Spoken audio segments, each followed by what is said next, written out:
हम सामान्यतया जो उपनिषद पर चलते हैं, उपनिषद्यते प्राप्यते ब्रह्मात्म भावो अनया इति उपनिषद।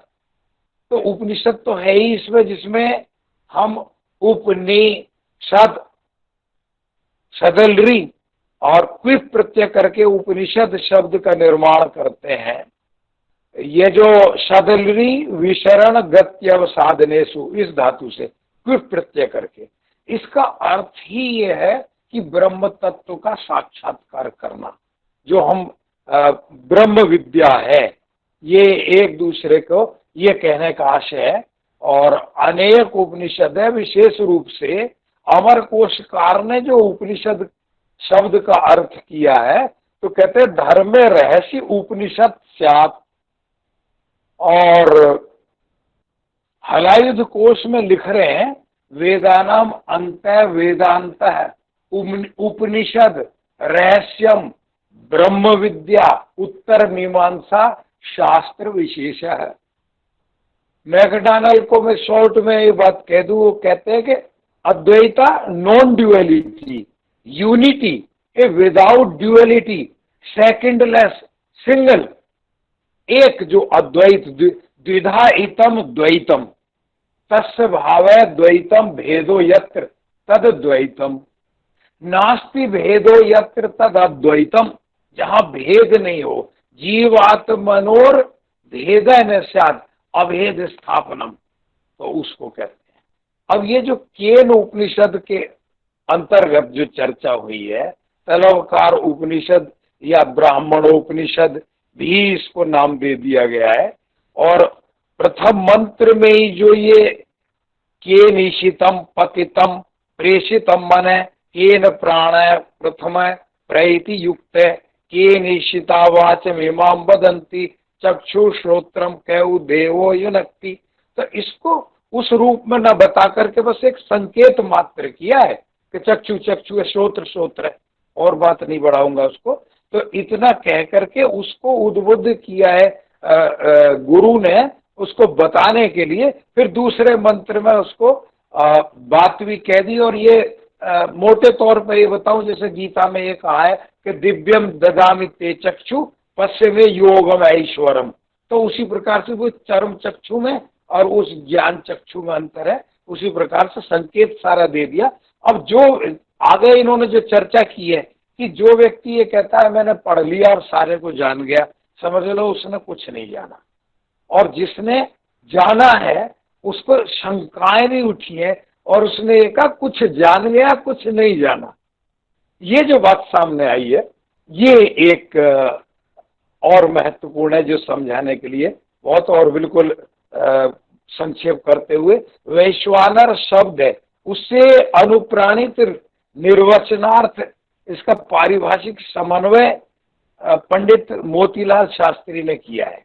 और वो लिखते हैं कि प्रथम स्थान है पृथ्वी लोक नामक प्रथम विश्व के नायक अग्नि देवता का। अब हम वैसे निरुक्त में कहते हैं तो अग्रणीर भवती अग्रम यज्ञेषु प्रणीयते अंगम नयति संगम माने अकनोपनो भवती, वहां इस प्रकार से करते हैं। यहाँ इन्होंने कहा है अग्नि देवता के बारे में, विश्व के नायक अग्नि देवता का त्रिवृत सोमावत छिन्न पार्थिव प्राणाग्नि रूप प्रथम पार्थिव अग्नि, ये अग्नि नामक विश्वानर को आधार बनाकर जब हम इसमें शेष दोनों अंतरिक्ष दिव्य लोकीय वायु तथा आदित्य नामक विश्वानरों की आहुति देते हैं, तो इससे अभिव्यक्त त्रयात्मक किंतु पार्थिव अग्नि प्रधान जो अपूर्व भाव उत्पन्न होता है, उसी का नाम वैश्वानर है। और जिसके स्वरूप में तीनों विश्वों के तीनों नरों का समन्वय हो रहा है गौण प्रधान रूप से, अतएव विश्वेभ्य पृथ्वी अंतरिक्ष द्युलोकेभ्यो नरेभ्य अग्नि वायु आदित्यादेभ्य उत्पन्न जाता एव वैश्वानर।